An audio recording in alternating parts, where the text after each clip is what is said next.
নমস্কার বন্ধুরা, হেসেল কথায় আপনাদের স্বাগতম।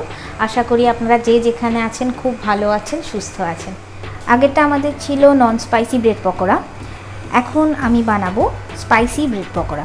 স্পাইসি ব্রেড পকোড়া বানানোর জন্য যেই উপকরণগুলো আমাদের লাগবে: ব্রেড, এখানে 2 স্লাইস ব্রেড নিয়েছি আমি, স্মল সাইজ ব্রেড, ধারগুলো অল্প একটু কেটে নিয়েছি, পেঁয়াজ কুচোনো, সেদ্ধ ডিম, কাঁচা লঙ্কা কুচোনো, ভাজা মশলাটা এখানে আমি গোটা জিরে, গোটা ধনে আর শুকনো লঙ্কা শুকনো খোলায় ভেজে আমি গুঁড়ো করে নিয়েছি। আর লাগবে একটা ডিম, গোলমরিচের গুঁড়ো, ময়দা, সেদ্ধ করে মেখে রাখা আলু, কিন্তু এই মাখাটাতে আমি কোনো নুন বা গোলমরিচ কিচ্ছু দিইনি, জাস্ট এটা সেদ্ধ আলু চটকে রাখা আছে। আর লাগছে নুন আর সাদা তেল। চলুন শুরু করা যাক। রিমেনিং আমাদের যে ব্যাটারটা ছিল তার মধ্যেই আমি নিয়ে নিচ্ছি আবার একটা ডিম।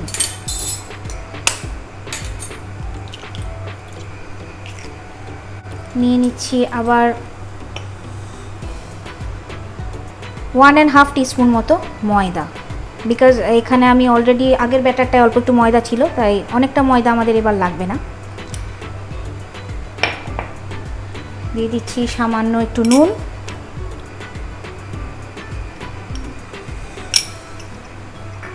দিয়ে দেবো গোলমরিচের গুঁড়ো,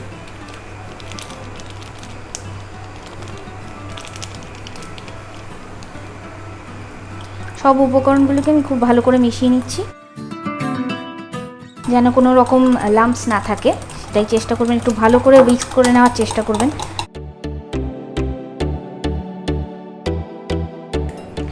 স্যান্ডউইচ কোট করার জন্য ব্যাটারটা আমাদের পুরোপুরি রেডি। এবার এটা আমরা সাইডে রেখে দিচ্ছি। এবার আমরা রেডি করব একটা স্পাইসি পুর, যেটা আমরা স্যান্ডউইচের ভেতরে ফিলিংয়ের জন্য আমাদের লাগবে। সো তার জন্য আমি নিয়ে নিচ্ছি একটা ফ্রাইং প্যানটা গরম হয়ে গেছে। এবার এতে আমি দিয়ে দিচ্ছি তেল।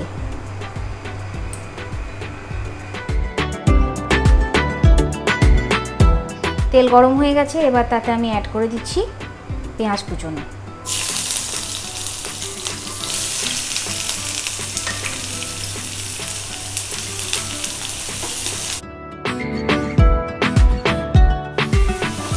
খুব হাই ফ্লেমে পেঁয়াজটা ভাজবেন না, কারণ পেঁয়াজ যদি খুব বেশি ভাজা হয়ে যায় তাহলে আমাদের চলবে না, হালকা ভাজা হতে হবে।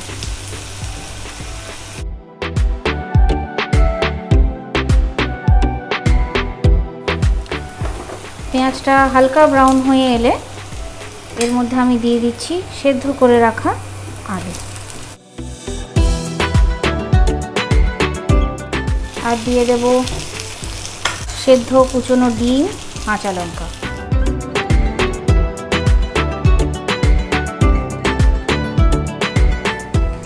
সব জিনিস হালকা ফ্রাই হয়ে আসার পর আমি এতে অ্যাড করছি 1/2 টিস্পুন মতো সল্ট। নুনটা আপনাদের টেস্টের উপর ডিপেন্ড করে। অ্যাকচুয়ালি পকোড়াতে যখন আমরা ফ্রাই করি তখন আমাদের ব্রেডটাতে যেহেতু সল্ট নেই, তাই একটু আমাদের তখন নুনটা লাগে, তাই পুরটাতে হালকা একটু বেশি নুন দেওয়ার চেষ্টা করবেন, তাহলে সেটা ব্রেডের সঙ্গে অ্যাডজাস্ট হয়ে যায়।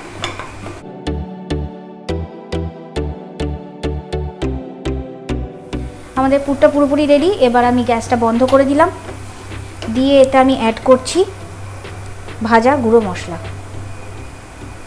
এখানে আমি প্রায় 1 টিস্পুন মতো ভাজা গুঁড়ো মশলা নিয়েছি। গ্যাস বন্ধ অবস্থাতে গুঁড়ো মশলাটা আপনারা অ্যাড করবেন, এতে ভাজা মশলার যে গন্ধটা সেটা খুব ভালো পুরটার মধ্যে থাকবে। কিন্তু আপনি যদি ফ্লেমে অবস্থায়, মানে গ্যাসেরও রাখা অবস্থায় যদি এটা করেন তাহলে কিন্তু অনেক সময় গন্ধটা একটু হালকা হয়ে যায়। আমাদের আলুর পুরটা ঠান্ডা হয়ে গেছে। এবার একটা প্লেটে আমি নিয়ে নিচ্ছি 1 স্লাইস ব্রেড, তার মধ্যে দিয়ে দিচ্ছি আলুর পুরটা,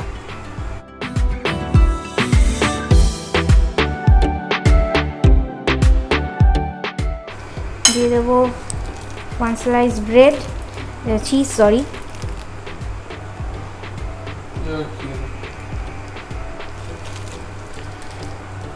এর ওপর দিয়ে দিচ্ছি আবার আলুর পুরটা।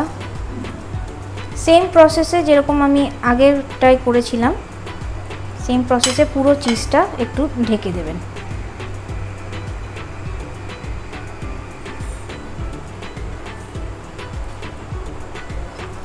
আমি এখানে চিজ ইউজ করেছি, যদি আপনারা চিজটা যদি চান স্কিপও করতে পারেন, চিজ ছাড়াও এটা করতে পারেন।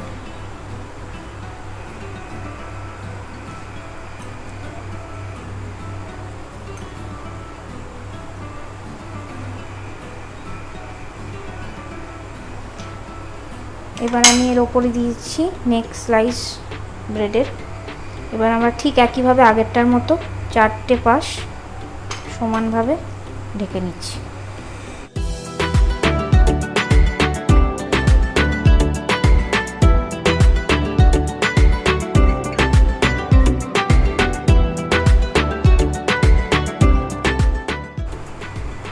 ব্রেডের স্টাফিং পুরো কমপ্লিট। এবার এটাকে আমি ব্যাটারে ডিপ করে ডিপ ফ্রাই করব।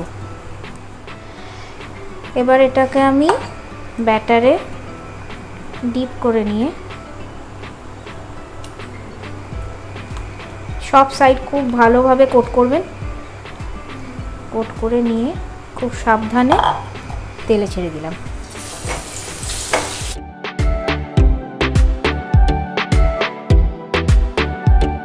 ওয়ান সাইড আমাদের ব্রাউন হয়ে গেছে।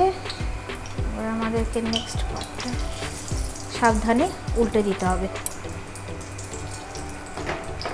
একদম লো ফ্লেমে আস্তে আস্তে ভাজবেন। এটা আমাদের পুরোপুরি ফ্রাই হয়ে গেছে। এবার এটাকে আমরা তুলে নিচ্ছি।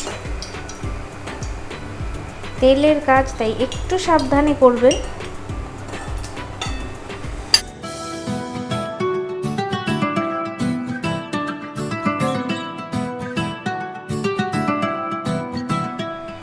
আশা করি আজকের স্ন্যাক্স আইটেমগুলো আপনাদের ভালো লেগেছে। কেমন লেগেছে প্লিজ কমেন্ট করে জানাবেন। বাড়িতে আপনারা ট্রাই করবেন। আর প্লিজ লাইক, শেয়ার এবং সাবস্ক্রাইব করতে ভুলবেন না। আর মনে করে বেল আইকনটা অবশ্যই প্রেস করবেন। আর আমাদের লিঙ্কগুলো অবশ্যই ফলো করবেন। তো দেখা হচ্ছে আপনাদের সঙ্গে আবার একটা নতুন রান্না নিয়ে। ভালো থাকবেন, সুস্থ থাকবেন। নমস্কার।